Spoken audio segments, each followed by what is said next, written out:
வணக்கம். நான் உங்கள் குருநாதன். இந்த சித்ரா பௌர்ணமி அப்போ நம்ம எப்படி வழிபாடு பண்ணோம், அன்னைக்கு நம்ம வழிபாடு பண்ணுறனால நமக்கு என்ன விதமான நன்மைகள் நடக்கும், எந்த நேரத்தில் நம்ம வழிபாடு செய்யணும், யாரை வழிபாடு பண்ணணும் அப்படிங்கிறத இந்த பதிவில் நம்ம பார்ப்போங்க. பொதுவாக ஒருத்தவங்களுடைய ஜாதகத்தில் சந்திரன் பலம் இல்லை அப்படின்னா பலவிதமான பிரச்சனைகள் இருக்கும். அவங்களுக்கு சரிவர முடிவெடுக்க முடியாத நிலைகள் இருக்கும். நிறையா விதமான விஷயங்களை போட்டு குழப்பிகிட்டே இருப்பாங்க. இது மட்டும் இல்லாமல் கடன் ரொம்பவே அதிகமாக இருக்கும். நிறைய மன உளைச்சல்களை நிறையா சந்திப்பாங்க. வாழ்க்கையில் ஒவ்வொரு விதமான விஷயங்கள்லையும் அவங்களுடைய முன்னேற்றங்கள்லாம் தடைப்படும்.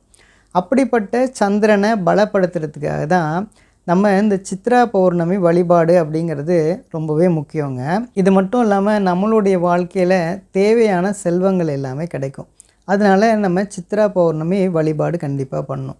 அடுத்ததாக நம்ம யாரை வழிபாடு செய்யணும் அப்படின்னா, சந்திரனுடைய வடிவமாக இருக்கக்கூடிய மகாலட்சுமியை வழிபாடு செய்கிறது ரொம்பவே சிறப்புங்க. அன்னைக்கு அம்மனை வழிபாடு பண்ணலாம். குலதெய்வத்தை அன்னைக்கு போய் நீங்கள் வழிபாடு செஞ்சு நீங்கள் பொங்கல் வச்சிங்க அப்படின்னா ரொம்பவே சிறப்பாக இருக்கும். உங்களுடைய குடும்பத்துடைய முன்னேற்றம் கண்கூடாக நீங்கள் பார்ப்பீங்க. இது மட்டும் இல்லாமல் அன்னைக்கு சத்யநாராயண பூஜை பண்ணுறீங்க அப்படின்னாலுமே அதுவுமே ரொம்பவே சிறப்பு. நீங்கள் அன்னைக்கு சித்தர்களை வழிபாடு பண்ணுறது, சித்தர்களுடைய ஜீவ சமாதி இருக்கக்கூடிய கோயிலில் போய் நீங்கள் வழிபாடு பண்ணுறதுலாம் ரொம்பவே சிறப்பான பலன்கள் கொடுக்குங்க. இன்னொரு விஷயம் என்ன அப்படின்னா, இந்த சித்ரா பௌர்ணமி அப்போ நீங்கள் ஏழைங்களுக்கு யாருக்கும் நீங்கள் அன்னதானம் பண்ணுறது அப்படிங்கிறது ரொம்பவே சிறப்பான நல்ல பலன்கள் கிடைக்குங்க. குறிப்பாக இந்த சித்ரா பௌர்ணமி அப்போ நீங்கள் சித்திரகுப்தனை நீங்கள் வழிபாடு செய்கிறது அப்படிங்கிறது உங்களுடைய வாழ்க்கையில் ஒரு நல்ல முன்னேற்றத்தை நீங்கள் பார்க்க முடியும். நீங்கள் சித்ரா பௌர்ணமி அப்போ நீங்கள் சித்திரகுப்தனுக்கு பிடிச்ச எழுதுகோள், மாணவர்களுக்கு நீங்கள் பேனா வாங்கி தரது, நோட்டு வாங்கி தரது, இந்த மாதிரியான தானங்கள் பண்ணுறதுலாம் ரொம்பவே சிறப்பான பலன்கள் கொடுக்குங்க.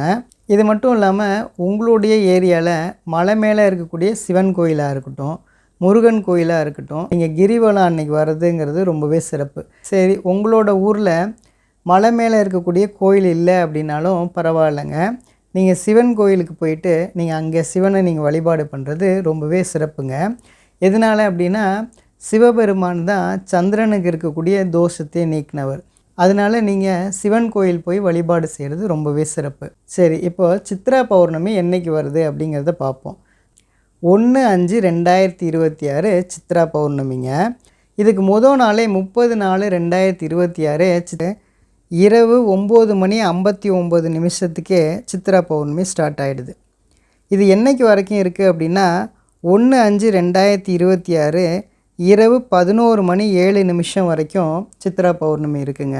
இப்போது நீங்கள் சித்ரா பௌர்ணமிக்கு நீங்கள் வழிபாடு பண்ணுறதுக்கான சரியான நேரம் எப்போ அப்படின்னா 1/5/2026 காலையில் பார்த்தீங்கன்னா 9:10 10:20 வரைக்கும் நீங்கள் காலையில் நீங்கள் வழிபாடு செய்யலாம்.